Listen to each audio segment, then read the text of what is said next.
Uman boleh baca doa? Uman.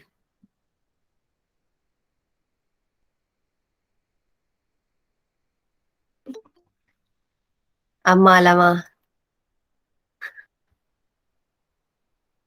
Ma, baca doa, Ma.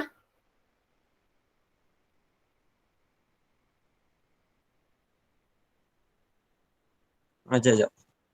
Okay, tak apa. Ambil masa. Take your time. الفاتحة. أعوذ بالله من الشيطان الرجيم. بسم الله الرحمن الرحيم. الحمد لله رب العالمين الرحمن الرحيم مالك يوم الدين. إياك نعبد وإياك نستعين. اهدنا الصراط المستقيم صراط الذين أنعمت عليهم غير المغضوب عليهم ولا الضالين آمين. أعوذ بالله من الشيطان الرجيم. بسم الله الرحمن الرحيم. اللهم افتح علينا حكمتك وانشر علينا من خزائن رحمتك يا أرحم الراحمين. رب اشرح لنا صدورنا ويسر لنا أمورنا واحلل عقدة من لساننا يفقه قولنا. رب يسر ولا تعسر رب تمم بخير. ربنا آتنا في الدنيا حسنة وفي الآخرة حسنة وقنا عذاب النار. وصلى الله على سيدنا محمد وعلى آله وصحبه وبارك وسلم والحمد لله رب العالمين.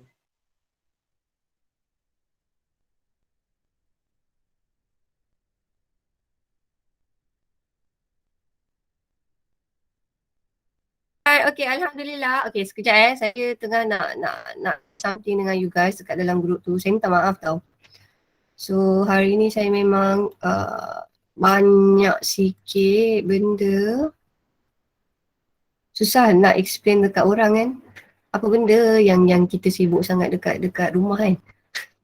Bismillahirrahmanirrahim. Allahumma salli ala sayyidina Muhammad. Wa ala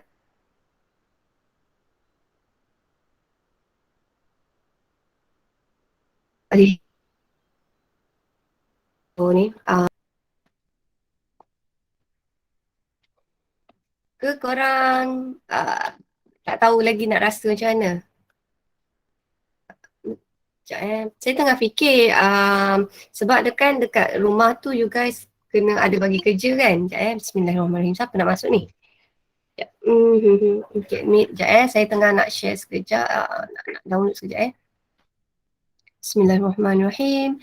Okay, kita nak mulakan dulu dengan kumpulan Widat. Lepas kumpulan Widat, tadi saya kata siapa kumpulan Mirza. So, sekejap saya tengah. Zuma, bagi ibu ni. Ibu punya tu. Ibu punya charger laptop. Tepi awak je. Tu. Kat situ tu, drawer tu. Sekejap Bismillahirrahmanirrahim. Teruklah. Tadi saya ready untuk kelas ni je. Saya ready untuk kelas apa ni? Kelas si siapa? Kelas Hadif Hariri je saya tadi duduk kejap. Okay, dah. Right, so kita mula Bismillahirrahmanirrahim. Saya tengah nak share screen.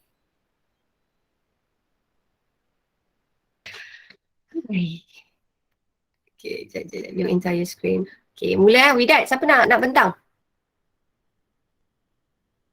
Saya dengan Fakri.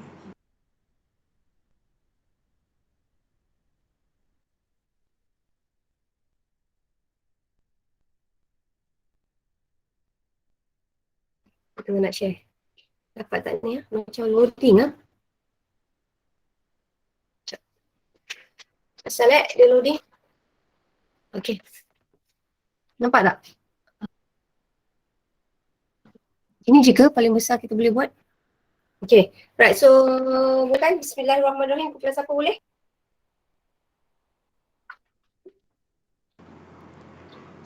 Raja 1 menunjukkan struktur sel haiwan. A. Pada Raja 1 namakan komponen K yang melekat pada M. K ialah ribosom. B1 namakan komponen M dan K. M ialah jalinan endoplasma kasar. K ialah ribosom. Kedua, lukis anak panah untuk memadankan M dengan fungsinya. M, fungsinya mengangkut protein yang telah disintesis. C. Terangkan fungsi L dalam pengangkutan enzim ekstrase. Mengubah suai protein menjadi enzim dan dirembes dalam vesikel rembesan yang terbentuk daripada hujung jasad Golgi.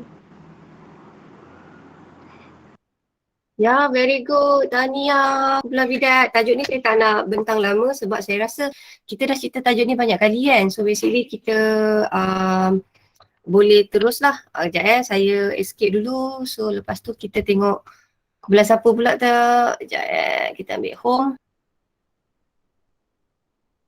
Sekejap. Oh ni saya punya kan? Okay. UM pula. Kumpulan Mirza. So kumpulan Mirza siapa nak bentang?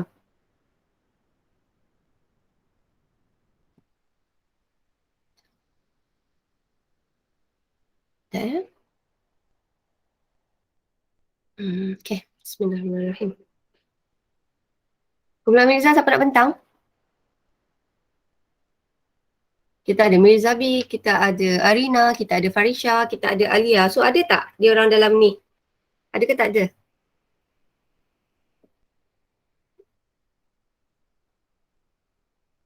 Kalau tak ada, boleh tak saya minta kumpulan Widat bentang? Widat? Kumpulan Widat, saya nampak ada Fakri. Boleh cikgu, saya bentang. Okay, sebab Fakri tiba-tiba masuk, saya rasa macam wow, Fakri masuk, bolehlah dia bentang tu. Okay, alright, so Fakri, kita tengah zaman begini, saya rasa everybody has their own struggle. So kepada yang sudi nak membentang tu, thank you so much. Okay, yang bentang melebih tu, janganlah rasa kecil hati kan. Okay, right, so Bismillahirrahmanirrahim. Okay, mulakan Fakri. Okey. Nombor 2, Rajah 2.1 menunjukkan sebahagian daripada proses meiosis dalam satu sel haiwan. Perlakuan kromosom semasa fasa M tidak ditunjukkan. Namakan bahagian yang berlabel X, kromosom. Yes, very good. So, lukis rajah untuk menunjukkan perlakuan kromosom pada fasa M dalam ruangan di bawah. Alright, okay. So fasa M ni fasa apa ni? So mitosis kan ada fasa apa? Okay, saya bagi awak tips. Dia 4 mat. Mula profasa, metafasa, anafasa, telofasa. So yang ini awak rasa apa Fakri? Dia asing ke kutub bertentangan? Profasa, metafasa, anafasa atau telofasa? Anafasa. Teka. Yeah, anafasa. So very good. So awak ingat just macam tu je lah kan. Kalau dia dalam peringkat anafasa ni, ini anafasa, awak kena sebut dia, tak boleh sebut anafasa je. Kena sebut anafasa. Dua. Yes, 2. So senang kata macam ni, betul lah. Betul. Sebab yang ni dalam gambar ni dia cerita pasal meiosis. Meiosis ada 2 peringkat. Meiosis 1 dan juga meiosis 2. Okay, so dalam meiosis 1 kita ada 4 mat, PMAT. Kemudian kita ada meiosis 2 pun sama. Kejap, saya ada orang nak call. Sekejap. Sekejap. Sekejap, sabar. Sekejap.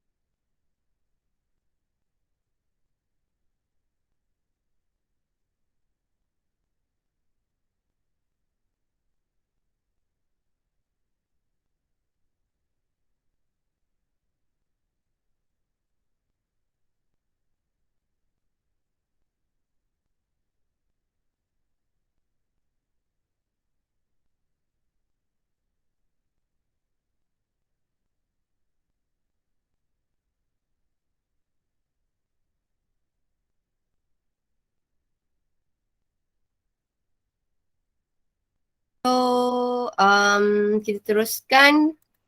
Sekejap, mana tadi? Alright, okay, this one. Alamak, sekejap. Saya tak tekan ni. Okay. So, kita ada kat sini.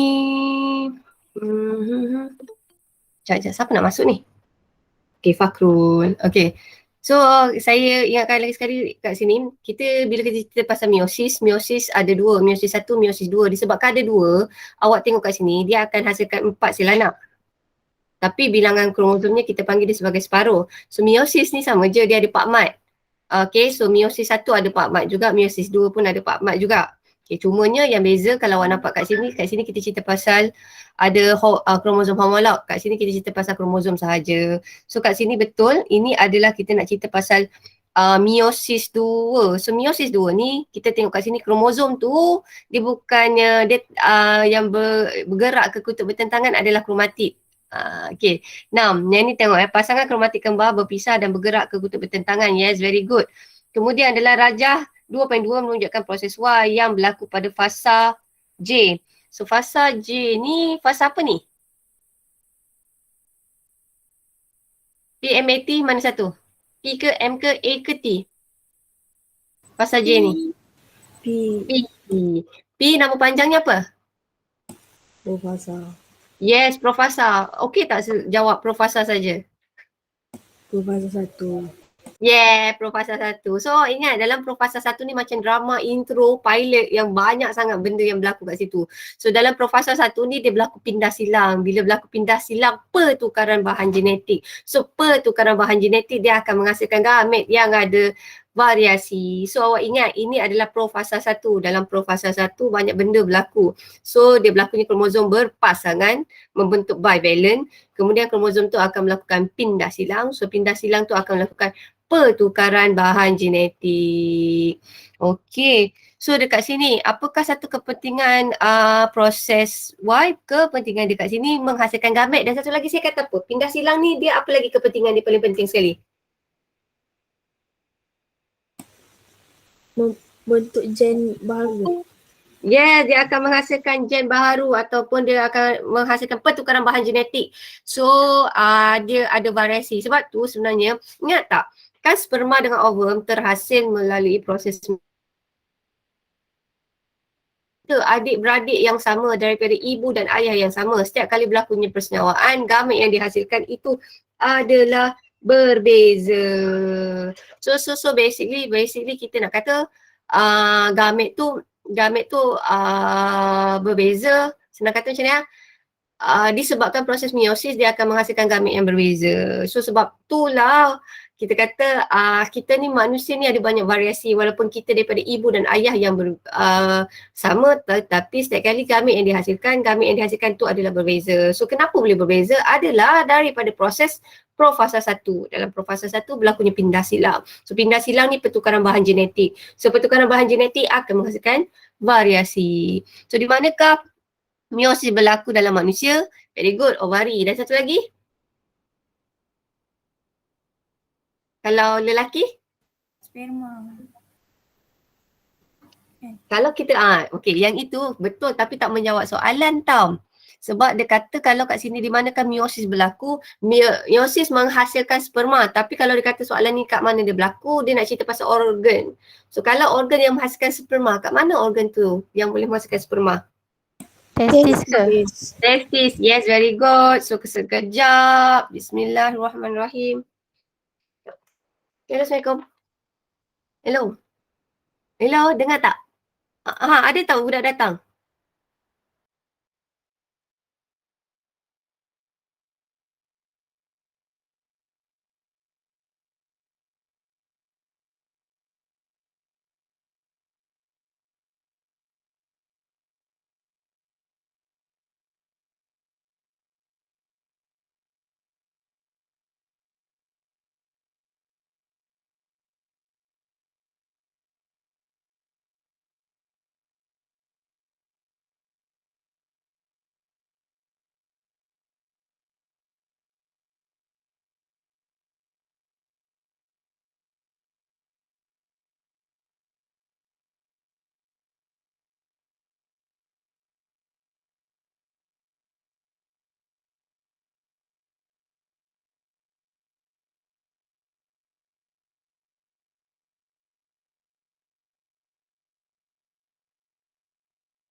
Okay, right. Kita teruskan tadi kat mana? Bismillahirrahmanirrahim. Tadi saya kata kat meiosis kan? Meiosis ni dah. So, sekarang kita masuk meiosis sudah. Sekarang kita pergi ke ni. Kumpulan Jimmy ada tak yang nak bentang?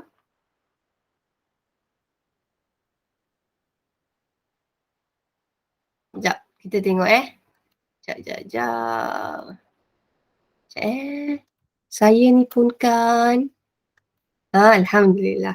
So, kumpulan Jimmy ada tak yang nak bentang? Jimmy ada tak? Jimmy, Syamil, Zafir, Umar, Luqman semua tak ada?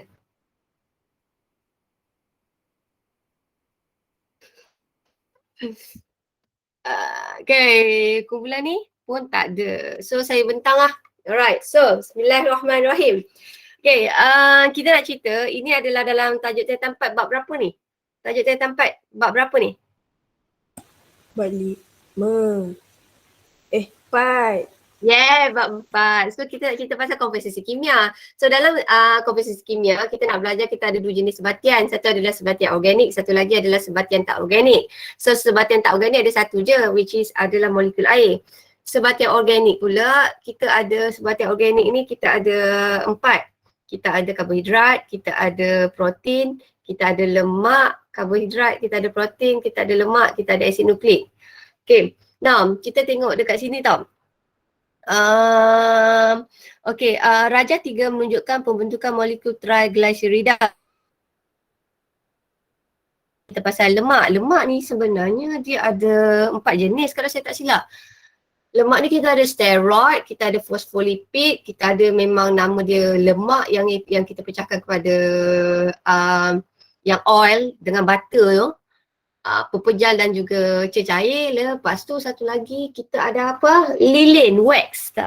So yang ini sebenarnya dia nak cerita pasal bahagian lemak. So lemak ni ada dua jenis tau, saya ingatkan lagi sekali. Kalau dalam lemak tu dalam bentuk pepejal, kita panggil dia adalah lemak tepu dan juga lemak tak tepu. So tengok kat sini tau. X dan Y. Okay, X ni adalah glycerol, Y adalah asid lemak. So bayangkan X tu macam lelaki. Lelaki kan boleh kahwin ramai kan. So pakcik glycerol, dia kahwin dengan 3 orang yang macam kembar seiras ni, 3 molekul lemak. So bila dia kahwin, dia akan membentuk triglycerida. So proses P ni kondensasi ke atau hidrolisis? Kalau kahwin tu kondensasi ke hidrolisis? Kondensasi. Yeay, awak ingat kondensasi. So kondensasi tu akan menyingkirkan molekul air. So dekat sini, tindak balas kondensasi, 1 molekul glycerol dan 3 molekul asid lemak akan menghasilkan triglycerida. So triglycerida ni yang ada 2 jenis. Sama ada dia lemak tepu atau lemak tak tepu. Okay, kalau lemak tepu tu maksudnya dia tak ada double bond, dia stabil. Kalau lemak tak tepu dia ada double bond. Ikatan ganda 2. Now kat sini, triglycerida adalah sejenis lipid. Nyatakan satu fungsi triglycerida dalam manusia. So fungsi dia adalah membentuk sistem perlindungan kulit dan mencegah daripada berlakunya penyedatan air yang berlebihan. Okay, now apakah kesan pengambilan steroid sintetik dalam membina otot? So apakah kesan dia? Ini soalan kebat ni, saya tak ada jawapan kat saya. So apakah kesan dia? Apakah kesan dia? Sekejap, saya tak ada jawapan dah. Sekejap.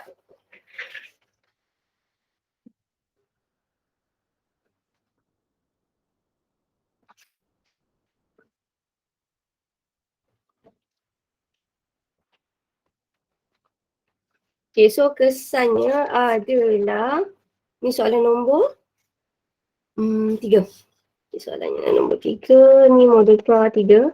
So kesannya adalah meningkat. So kalau orang yang bodybuilder yang ambil steroid secara berlebihan tu, dia boleh menyebabkan masalah ketidaksuburan, boleh mengganggu ketidaksuburan. Dan satu lagi boleh meningkatkan tekanan darah dan lagi risiko dia adalah untuk mendapat stroke.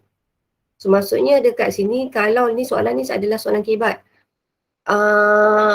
soalan ni kalau kat sini awak ingat biasanya kenapa dia orang ambil steroid? Dia ambil steroid ni sebenarnya steroid ni digunakan untuk menghasilkan hormon tau. So lelaki, saya nak tambah sikit tau, lelaki kan ada hormon testosteron kan. So lelaki ni sebenarnya dia lebih mudah nak bina otot sebab kita ada hormon testosteron. Tetapi kalau cara mudah nak bina otot tu lebih cepat, biasanya orang ambil steroid sebab dia nak banyakkan lagi hormon testosteron. Bila banyak hormon testosteron, so dia senang nak bina muscle. Sebab tu kalau awak perasan dalam sukan bina badan, bina badan, normally banyak sukan tu dia banyak terlibat dalam macam pengambilan dadah kan. Adalah disebabkan itu. Kejap saya minta maaf saya minta maaf lah. Sekejap. Cikgu awak ni kan, sekejap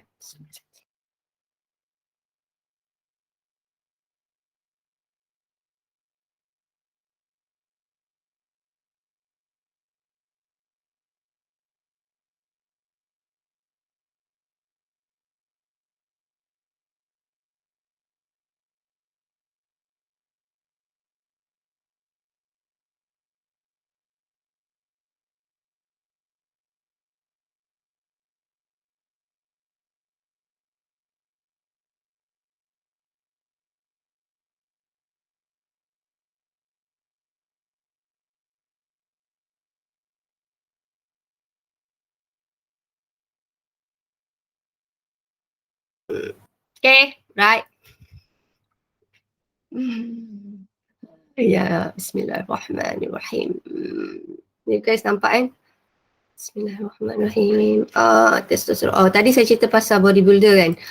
Sebab tu kalau awak tengok dalam sukan bodybuilder ni, banyak orang ambil dadah sebab dia nak bina otot dengan lebih cepat. Sebab tu kalau awak perasan antara pengambilan steroid ni antara lelaki dan perempuan ni lebih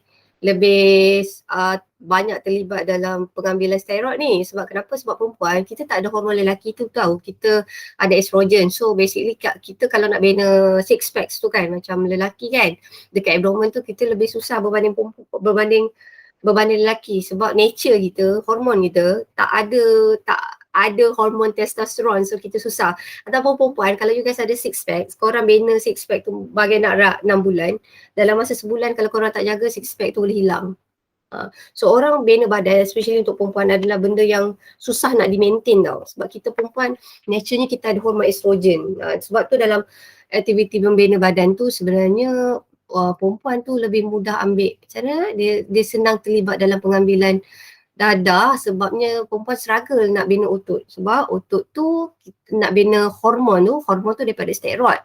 So hormon macam testosteron, kalau lelaki ada hormon testosteron dia lebih mudah nak bina otot tu.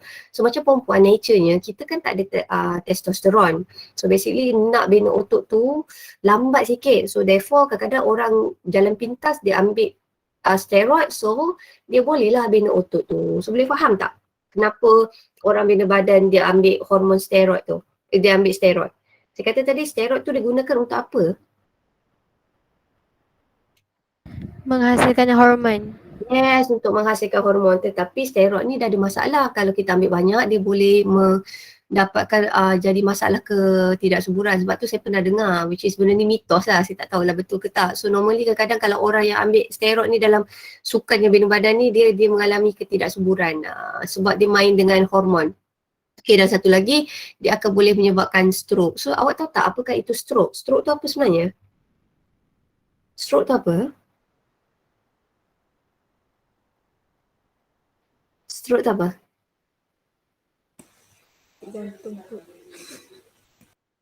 Stroke tu adalah salur darah. Salur darah tu dia tersumbat, tapi dia tersumbat kat mana? Kalau saya kata salur darah saya tersumbat dekat jantung, saya boleh tak cakap saya kena stroke? Kalau salur darah saya tersumbat kat jantung, boleh tak saya kata saya kena stroke? Tak boleh. So kalau stroke ni salur darah tu tersumbat kat mana? Kat otak. Yes, very good. So senang kata, ada certain tu kita kata salur darah tersumbat ni dia ada nama-nama khas. Okay, kalaulah salur darah tu yang tersumbat dekat otak, so salur darah tak sampai kat otak, kita panggil dia stroke.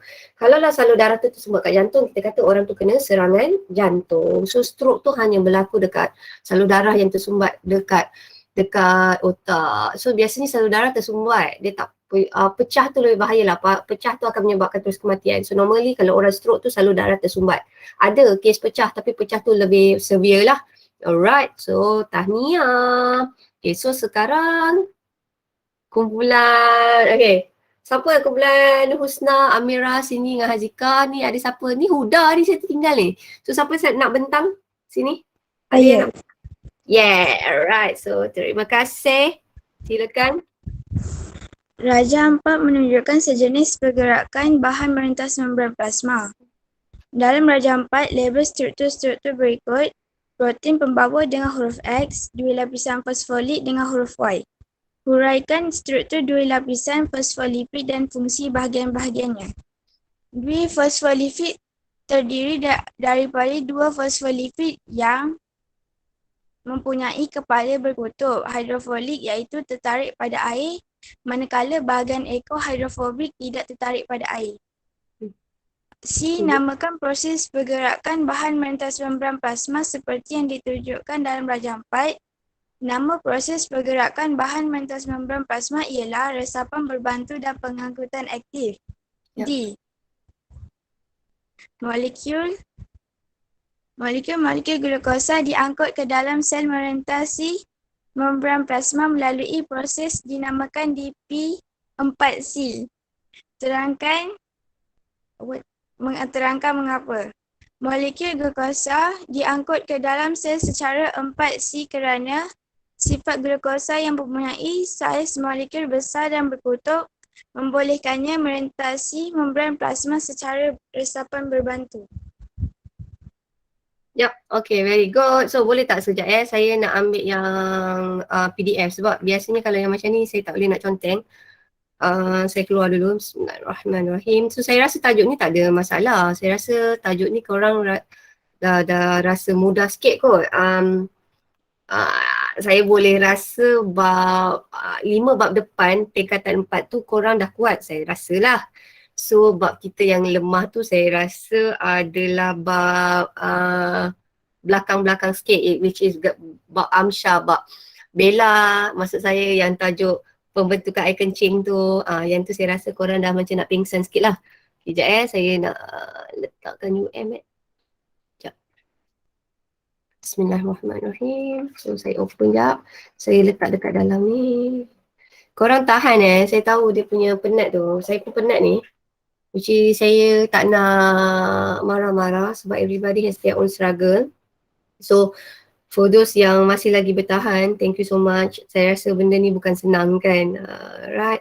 Tapi sikit je, saya rasa every time you guys rasa macam nak give up, korang fikir macam we almost there. Kita sikit lagi. Kita dah bulan 10 dah ni. Kita sikit je lagi nak masuk, apa orang kata, kita sikit lagi nak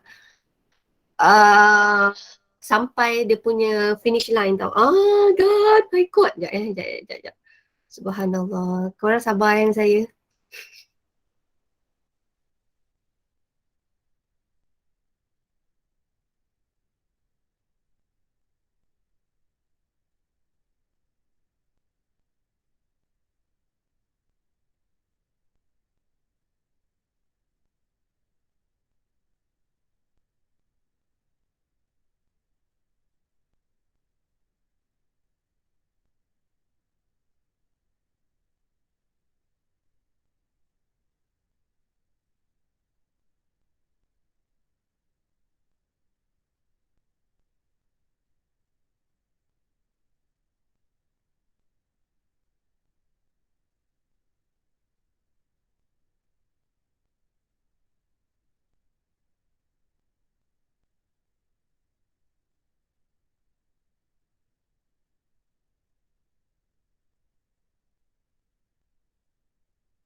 Alright, okay. So tadi saya kat mana? Sabar dengan saya. Sekejap. Sini kan? Okay, saya tak nak ambil yang ini tadi. Saya ambil yang mana? Oopsie, is it? Sekejap. Done. Okay. Oopsie.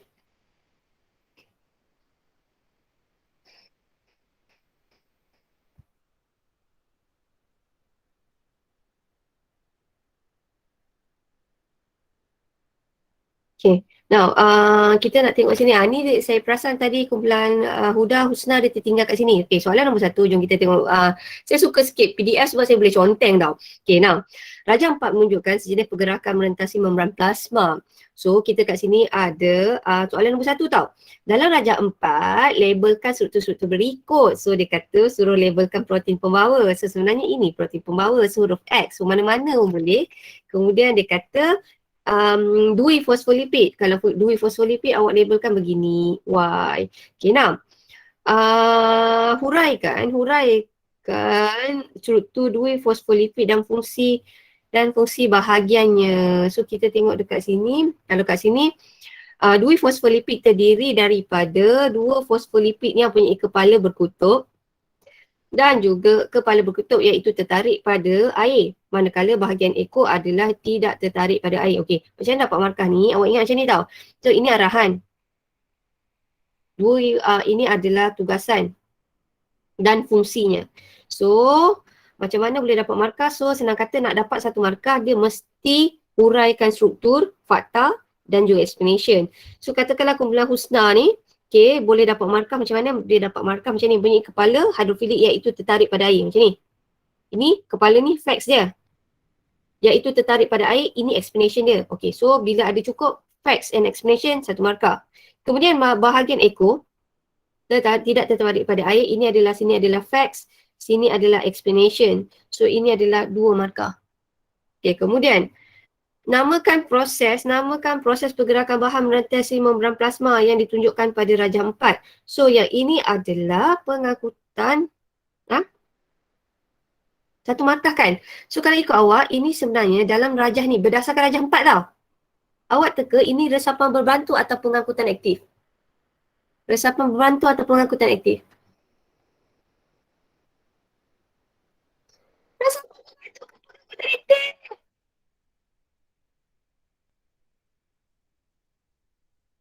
You guys ada lagi tak? Jap. Korang tengah chatting kot. Resapan berbantu. Kenapa kita tak boleh jawab dia pengangkutan aktif? Why? Sekejap, simpan dalam hati. Fat kejap, Fat. Saya nak cari lain.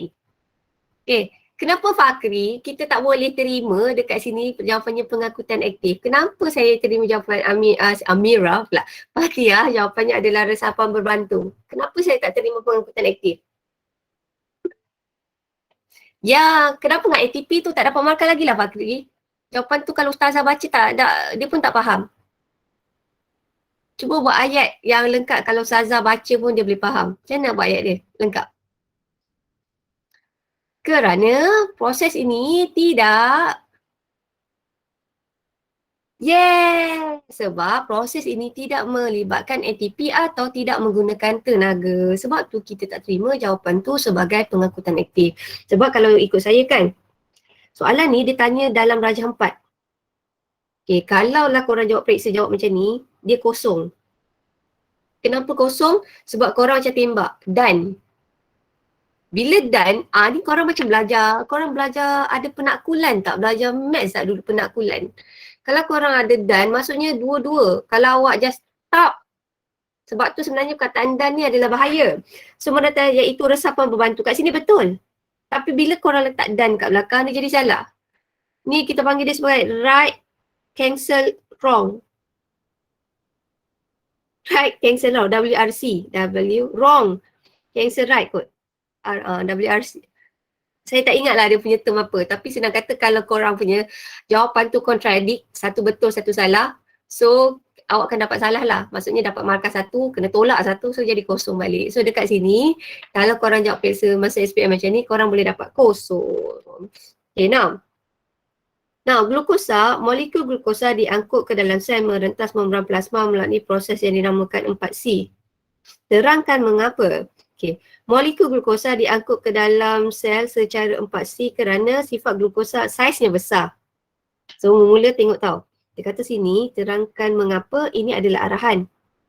Tugasannya dia suruh cerita pasal molekul glukosa. Upahnya ada 2. So, molekul glukosa diangkut ke dalam sel kerana sifat glukosa mempunyai saiznya molekul besar. Very good. Dan membolehkan ia merentasi membran plasma melalui resapan berbantu. Dan satu lagi biasanya bila molekul dia besar dia memerlukan apa? Kalau molekul dia besar dia memerlukan apa? Resapan berbantu dia memerlukan apa? Protein apa? Protein liang ke protein pembawa?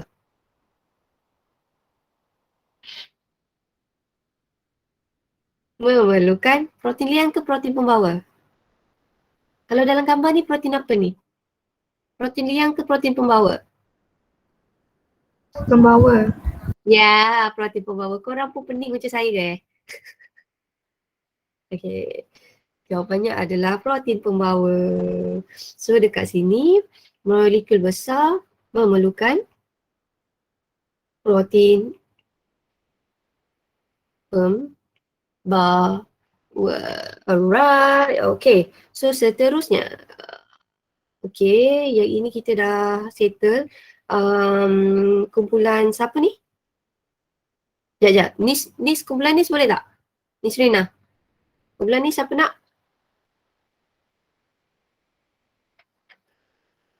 Sekejap. Kumpulan Nis. Ada tak siapa nak terang kumpulan Nis ni? Saya. Ui, saya tu siapa? Syafiq. Yeah, macam ni lah Syafiq. Yeah. Lama tak dengar suara awak. Okay. Right, so. Okay. Teruskan Syafiq. Raja 51 menunjukkan 2 jenis neuron. Neuron J dengan neuron K. Neuron J ialah neuron motor and then neuron K ialah neuron deria. Okay. Teruskan. Pertama A, nyatakan 2 perbezaan antara neuron J dengan neuron K. So, jawapan pertama, neuron J terdapat dalam akar ventral saraf spina, manakala neuron K terdapat dalam akar dorsal saraf spina. Jawapan kedua, neuron J membawa maklumat dari neuron geganti sistem saraf pusat dan menghasap ke efektor, manakala neuron K membawa maklumat dari reseptor organ deria ke sistem saraf pusat. Okay. Soalan kedua, lukis satu anak panah dalam Raja 5.1 untuk menunjukkan arah aliran impuls di neuron J. Kalau tengok gambar Raja, aliran impulsnya mengarah ke bawah. Soalan B, apakah yang akan berlaku jika neuron tidak mempunyai struktur X? Struktur X ialah salur myelin, akan berlaku kebocoran impuls. Yay! Alright, yay. Okay, lagi belum habis. Okay, teruskan. Okay, siapa? Syafiq nak sampai habiskan atau ada sub pada orang lain? Saya habiskan. Yeah, okay. Macam ni lah, gentleman. Okay, teruskan. Raja 5.2 menunjukkan bongo synapse. Bongo synapse mengandungi banyak komponen L. Apakah fungsi L? L ialah mitokondria. Jawapannya untuk menjana tenaga yang diperlukan untuk penghantaran impuls saraf. Terangkan impuls saraf dipancarkan merentasi ruang M pada bongo synapse. Penggabungan neurotransmitter dengan reseptor merangsang pencetusan impuls yang seterusnya supaya impuls dapat dipancarkan terus melalui neuron. Okay. Jawapan soalan D, apakah kesan alkohol terhadap penghantaran impuls saraf? Penghantaran impuls saraf menjadi lambat dan terjejas. Yeay! Tahniah. Paling bersemangat sekali pembentangan hari ni. Okay, now. So, kita teruskan. Okay, now tajuk ni saya rasa korang dah start pening dalam tajuk ni kot saya rasa. Okay, so kita nak cerita pasal sistem saraf. Bila kita cerita pasal sistem saraf ni dia melibatkan 3 jenis. Sel saraf ni ada 3 jenis tau. Sel saraf ada 3 jenis. Okay, saya cerita dulu macam ni tau. Nyatakan 2 perbezaan sebab dia kata dia kat sini nyatakan 2 perbezaan, dia tak cakap perbezaan daripada segi struktur.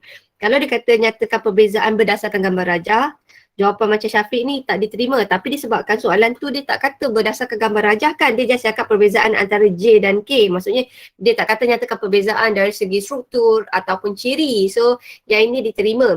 So kalau katakanlah neuron J terdapat dalam akar ventral spina, manakala neuron K terdapat di dorsal spina. So ingat, dorsal ni atas, ventral adalah bawah. Kemudian neuron J membawa maklumat daripada neuron geganti sistem saraf pusat dan menghantarnya ke efektor. So cerita dia macam ni tau. Korang punya term dia orang tukar lah. Kalau dulu kita orang KBSN kita orang pakai neuron efferent dan juga kita pakai interneuron.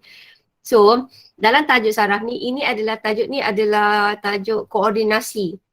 Setiap rangsangan akan menghasilkan gerak balas ataupun paling senang kalau peribahasa Melayu panggil bertepuk sebelah tangan tak akan berbunyi. So everything dia mesti ada respon. So cerita dia, saya cerita pasal sistem saraf je tau. Dalam sistem saraf ini, kita ada rangsangan akan diterima oleh reseptor. Reseptor akan sampaikan maklumat ke pusat integrasi. Pusat integrasi ni biasanya otak atau saraf tunjang.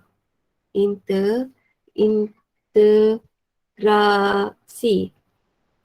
Kemudian, dia akan sampai maklumat pergi ke efektor. So, efektor akan menghasilkan gerak balas. So, dalam kes ni saya nak ceritakan macam benda panas lah. Katakanlah saya tukar mula rangsangan tu, alamak. Okey. Rangsangan tu saya kata api lah. Saya ambil api Rangsangan tu katakanlah saya ambil api. Api akan diterima oleh reseptor. So, api akan diterima oleh reseptor. So, daripada reseptor, awak nak tahu dia nak sampaikan pergi ke otak. So, nak bayangkan dekat sini, dia pakai ada satu jenis neuron. Nama neuron tu adalah neuron deria. Macam mana saya nak tahu dia neuron deria? Awak tengok dekat sini, sel badan dia mesti kat tengah. Ini neuron deria. Kalau neuron geganti, dia macam jin mata satu. Neuron geganti ni biasanya dia adalah perantara. Lepas tu, dia akan sampaikan oleh neuron motor. Neuron motor dia berkaitan dengan efektor. Okay, saya lukis cantik-cantik. Bismillahirrahmanirrahim. Kita cuba lukis lawa-lawa.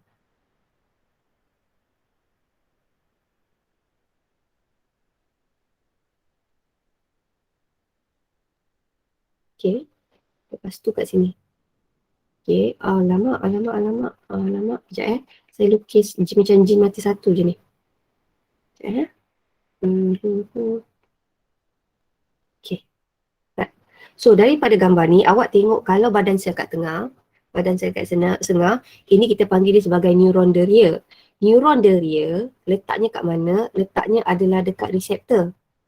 Kalaulah neuron motor, yang ini adalah neuron motor dia adalah berkaitan dekat efektor, motor efektor. Okay, now dekat otak dengan kita punya saraf tunjang, kita ada neuron geganti. So neuron geganti ni adalah perantara. So senang kata, macam korang dengar saya bercakap, benda tu cepat. So senang kata rangsangan akan menghasilkan gerak balas. Jikalau rangsangan menghasilkan gerak balas, ia melibatkan neuron, tindak balas tu cepat. Itu je saya nak cerita. Dalam tajuk ni, kita cerita pasal rangsangan akan menghasilkan gerak balas. Jika rangsangan dan gerak balas itu dia melibatkan sistem saraf, gerak balas ni adalah cepat. Kenapa? Sebab ia melibatkan neuron deria, dia melibatkan neuron geganti atau motor ataupun dia menyebabkan neuron. Neuron ni dia mahu bawa maklumat dalam bentuk impuls. Sebab tu tindak balas tu cepat. Cuma saya nak cerita macam ni. Okay, saya nak cerita. Impuls ni dia macam bahan elektrik, dia perlukan pembawa. So siapa yang bawa impuls? Yang bawa impuls tu adalah deria, neuron, yang bawa impuls tu adalah neuron. So senang kata, saya nak kena buat cantik lah. Okay, so senang kata ini tadi yang Syafiq lukis tu tahu, impuls. So impuls tu dia punya pergerakan adalah daripada reseptor pergi ke pusat integrasi, pergi ke efektor. So impuls ni, yang bawa impuls ni siapa tadi saya kata? Siapa yang bawa impuls? Yang bawa impuls siapa? Yang bawa impuls adalah neuron. So saya cerita lagi sekali. Kita cerita tajuk ni adalah rangsangan akan menghasilkan gerak balas. Kalaulah rangsangan menghasilkan gerak balas, ia melibatkan sistem saraf, gerak balasnya cepat ke lambat? Gerak balasnya adalah cepat. Okey. So kenapa gerak balas tu adalah cepat? Sebab dia ada dua faktor. Pertama, ia melibatkan impuls. Kedua, impuls itu dibawa oleh neuron. Neuron kita ada 3 jenis. Kalau neuron tu letaknya dekat dengan reseptor, apakah nama neuron itu? Neuron deria.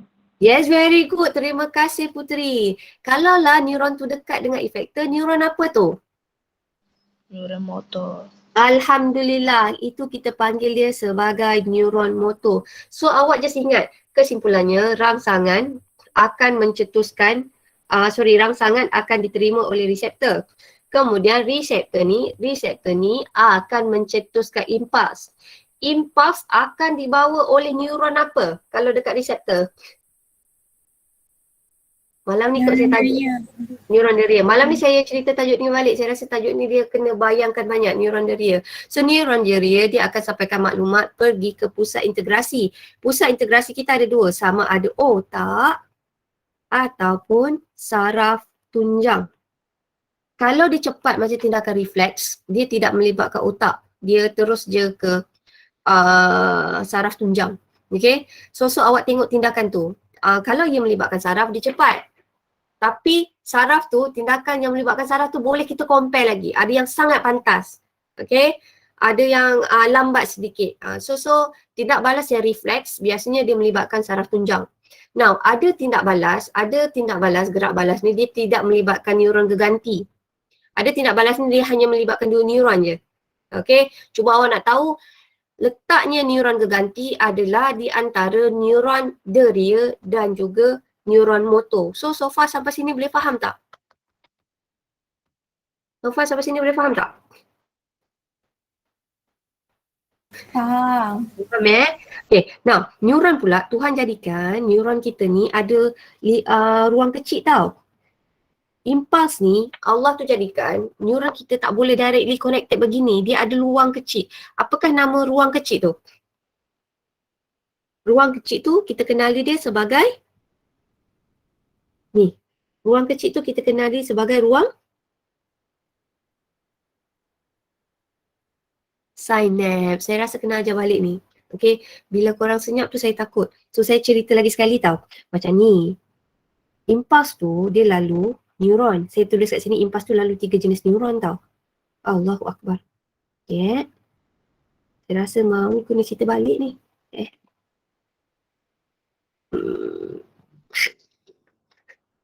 Korang sabar ke saya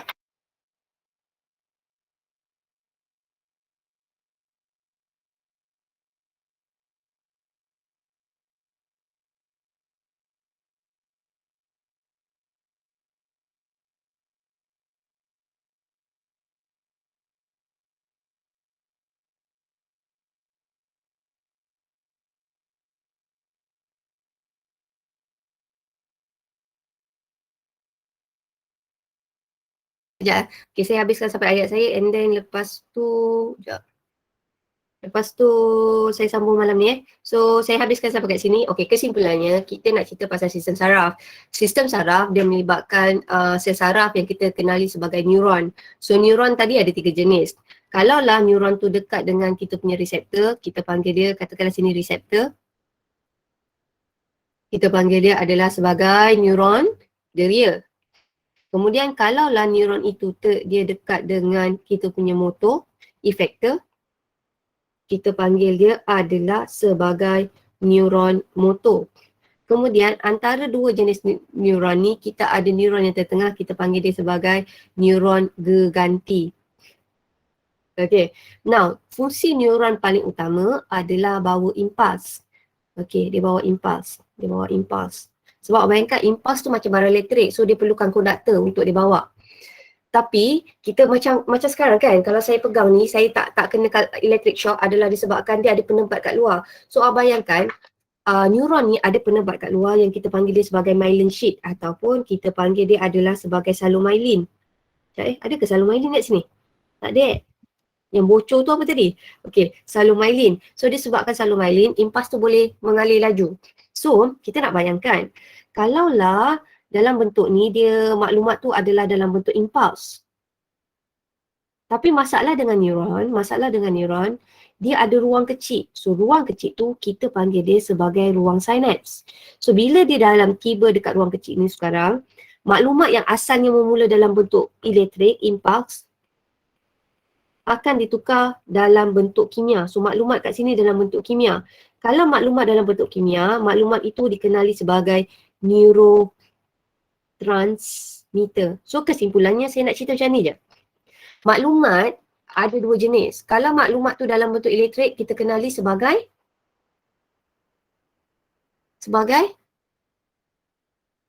impulse. Impulse. Yes, kalau maklumat tu dalam bentuk kimia, kita kenali sebagai Neurotransmitter. yes, neurotransmitter. So neurotransmitter ni kita boleh jumpa kat mana?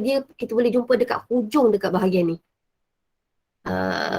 Yang ni saya rasa saya berhenti sampai kat sini. Saya minta maaf. So malam ni kita ada kelas tambahan dengan budak tingkatan 5 UM. So malam ni kelas 5 UM kita akan kita akan bincang tajuk sistem saraf dan juga pembentukan air kencing. So malam ni you guys baca dulu yang itu. And then so saya rasa saya bagi peluang korang baca dulu kot. Sebab saya rasa bila korang senyap, saya takut korang senyap ni korang faham ke tak faham sebenarnya. Ataupun korang tak tahu nak tanya apa. Tak tahu nak tanya apa kan? Betul tak? Korang senyap, faham sangat atau tak faham langsung? Okay, faham sikit-sikit. Terima kasih. So saya bagi awak masa, saya berhenti sampai kat sini. Saya berhenti sampai sistem saraf je. Okay, saya berhenti sampai kat sini. So malam ni kita sambung lagi dalam tajuk sistem saraf dan juga pembentukan air kencing. Boleh tak saya rasa disebabkan kita sibuk, saya pun sibuk. Kelas tambahan malam ni korang semua join boleh tak? Bagi kita habiskan ni dulu. Sebab saya fikir saya nak habiskan buku coklat ni. Buka sekolah saya nak pakai buku SPP. So maksudnya kita tinggal beberapa hari ni kan. So saya nak cuba habiskan buku ni. So kelas tambahan malam ni semua orang join. Boleh tak begitu? Boleh. Alright. So itu saja, saya minta maaf. Hari ni memang it's not my good day sikit lah. So I'm so sorry. So thank you so much. Saya minta maaf atas segala kekurangan saya. Saya minta maaf atas segala atas segalanya lah. So minta maaf atas segala kekurangan dan dia punya kesilapan semua tu. Okay. So thank you guys. So saya jumpa lagi sekali malam ni. Okay, sorry. Kita semua ada bad day kan. So this one is not my good day lah.